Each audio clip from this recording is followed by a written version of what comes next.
Luto na yung piniprito kong patatas. Ito, isasama ko ito mamaya doon sa kalderetang niluluto ko. Oh. Gusto ko kasi ganito yung pagluto ko ng kaldereta. Yung piniprito ko muna kasi parang may kakaiba siyang lasa. Parang mas masarap siya kumpara doon sa isasama mo lang yung patatas habang pinakukuluan yung kaldereta. Ito, yung kaldereta kung gagawin nga pala, hindi siya yung katulad nung lagi natin nakikita na kalderetang baka, kalderetang baboy, saka manok. Ito, manok pero atay at balunan ng manok. Magigisa muna ako para yung balon-balunan medyo mawala ng lansa. Magigisa ko lang siya tapos titimplahan ko na rin parang style adobo ko na muna habang pinapalambot ko. Kasi unahin ko yung balon-balunan bago yung atay kasi madali naman maluto yung atay. Yan, gisa lang. Bango. Bawang sibuyas pa lang yan. Diba? Bango na. Ito mamaya, parang itatoppings na lang natin. Ayoko kasi nung masyadong malambot. Sakto lang, parang french fries ba?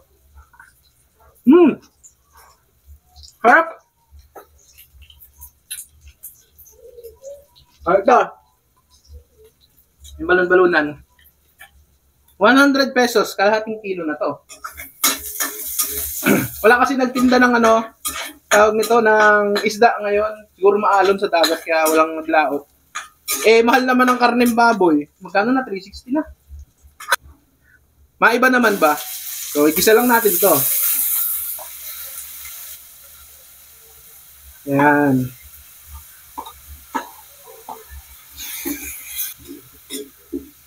Unahin lang natin yan. Siyempre, timplahan na natin ng asin. At saka, tapa mints. Mga 100 peraso lang yan na tapa mints.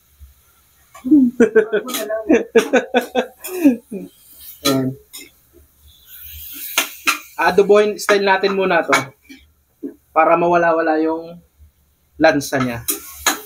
Yun lang. Very basic lang naman yung gagamitin kong ingredients. Bawang sibuyas, tapos ito, instead na bell pepper, ito na lang binili ko kasi masyado mahal yung bell pepper ngayon. Ito na lang muna.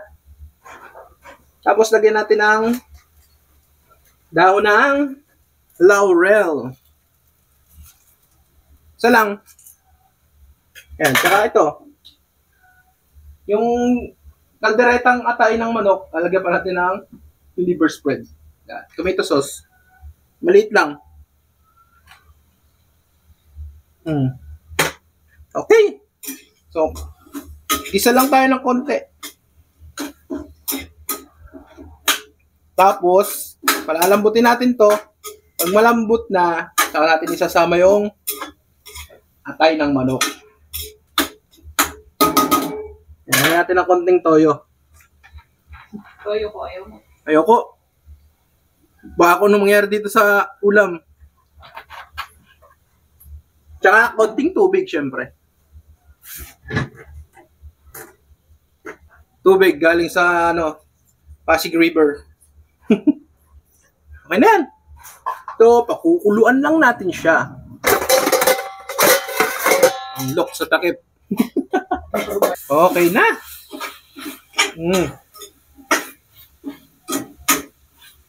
Sarap na.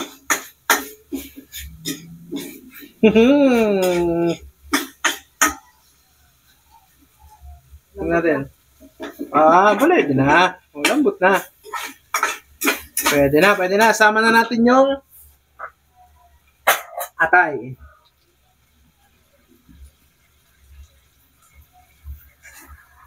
Yan, sama lang natin siya. Tapos, ayan natin siyang maprito. Ayan. Ayos na. Pwede na ganito na lang eh. Kahit hindi na ikaldereta no? Adobo na lang. Pero wag. Tikman natin kung masarap yung atay balunan na kaldereta. Hindi pa ako nakakatikim nun eh. Ngayon ko pa lang ito gagawin eh. Ano kaya kalalabasan nito? Masarap kaya? Ito, okay na. Yan. Lagay na natin yung tomato sauce. Lagay natin to.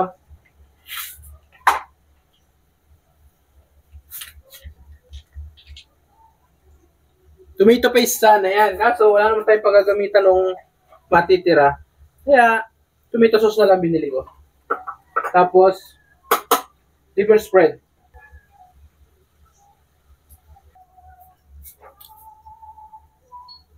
Ito, masarap din itong pang ano eh. Palaman. Uso yan dati ko lang. Kaya nga, masarap yung palaman.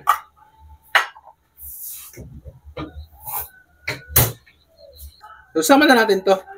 Peanut butter. Ito yung magpapalinamnam dito eh. Yun! Sama natin lahat.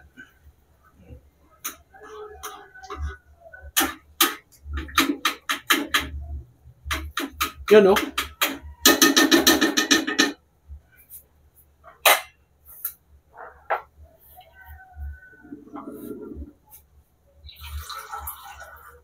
Lagyan pa natin ng konting tubig. May iga eh. Yan. Yan. Okay na yan. Timpla ulit. Tapa mints. Ano? Yung braso. Mga ano lang yun. 50. Tsaka 49 na pechin. Tapos, lagay ulit tayo ng konti nito. Yung braso. Mga ano lang, 30 lang. Baka mapasobra eh. Uy! Tapos, sama na natin tong bell pepper. Sili. Ayan. Ganyan na yan.